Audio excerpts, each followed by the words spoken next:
Hi guys, welcome to episode 3 of Let's Make Beer. Today we're going to do a debrief on the first batch of beer we made in episodes 1 and 2. You'll recall in episode 1 that we had Adam, who'd never made beer before and didn't cook much, take a cup and a half of HME, hopped malt extract, and mix it in hot water with a cup and a half of white cane sugar. We heated it up, added water to get the volume right, got the temperature right, put in the fermenter and pitched the yeast. In episode 2, we bottled it. I know episode 2 was a disaster. Sequels always suck. On that note, about production quality, I know a little bit about making beer, among other things. I know absolutely nothing about making quality video content, so bear with me, and hopefully I'll improve. We'll all learn something. You learn to make decent beer, and I'll learn to make decent video content. Hopped malt extract, HME. Essentially, this is fermentable wort that a professional brewer has made and then condensed down for you. So we're actually not doing any real brewing. We're just reconstituting the wort and adding a little sugar and water to get the volume and sugar level right, getting the temperature right, putting it in a fermenter and pitching the yeast. Kind of like taking a orange juice concentrate and adding 3 cans of water and stirring it up to make orange juice. That's basically all we're doing. As far as the brewing goes, now the fermenting we're doing 100% our own, where they provide yeast for us, so we're not choosing the yeast, but we are providing the conditions for the yeast to do their work. Which brings us to temperature. Temperature is very important. We're using ale yeasts, even though it was a lager-style beer we made. We're fermenting it with an ale yeast, so it's really more of a Kolsch. It's not an actual lager. But the yeast we're using is designed for a broad range of temperatures to make it easy for novices not to screw up. But yeast in general doesn't like extremes in temperature, particularly warm temperatures. So ideally this yeast I think is designed to work between 60 degrees and 75 degrees Fahrenheit.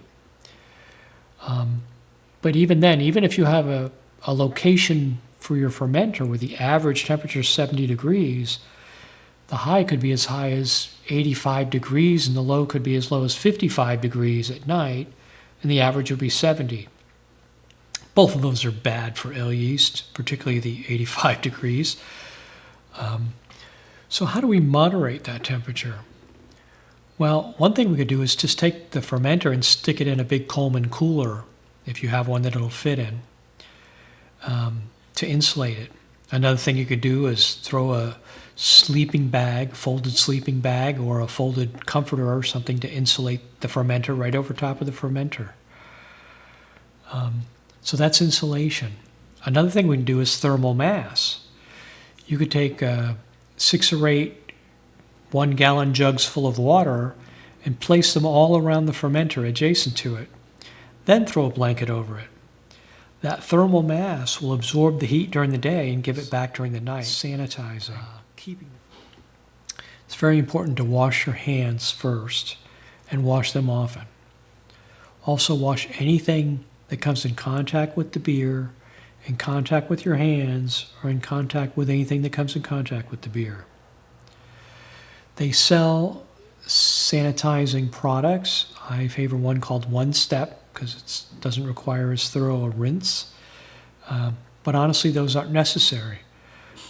Regular soap and water will do the job. A good dish soap will do fine.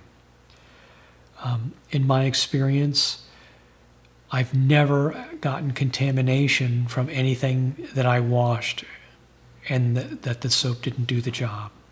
It's always been something I forgot to wash or something that I washed and then soiled after I washed it. So if you pay attention and wash everything, you'll be fine. I think the third ingredient at this beginner level is patience. Too often beginners are so anxious to taste their beer that they don't ferment it long enough and they don't condition it long enough. So as a minimum, leave it in the fermenter for 3 weeks. Don't look at it, don't open the fermenter, don't play with it, just leave it alone for 3 weeks. After you bottle it, leave it in the bottles for a month. These are minimums. Don't disturb it for a month.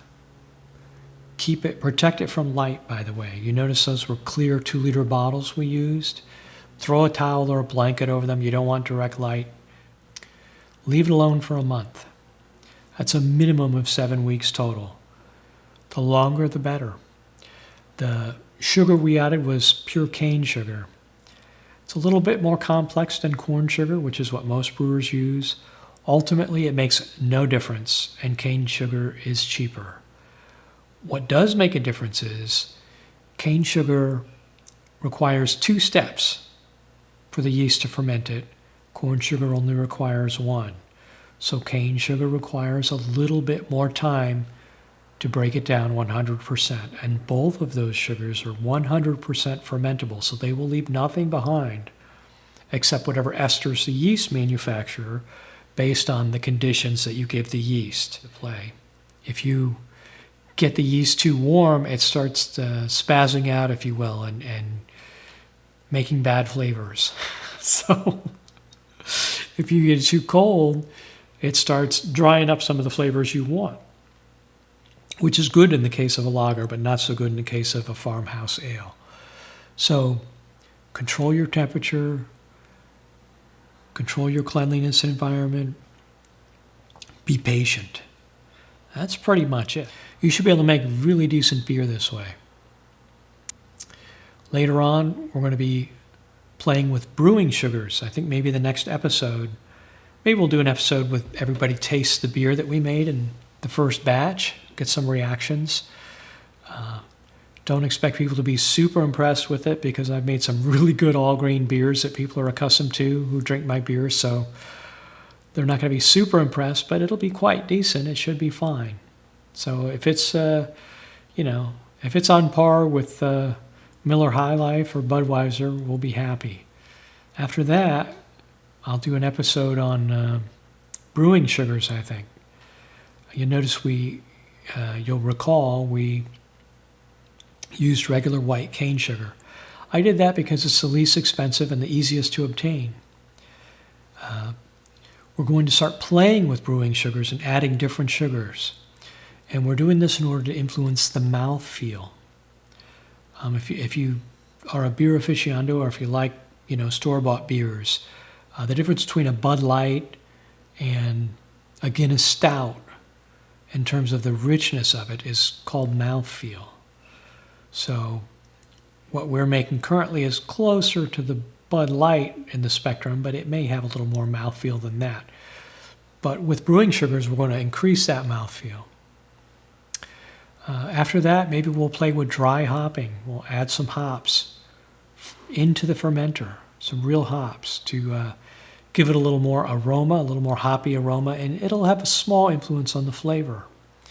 And we'll play with other additives, and we'll play with that a little. We'll see how far we can take this hopped malt extract.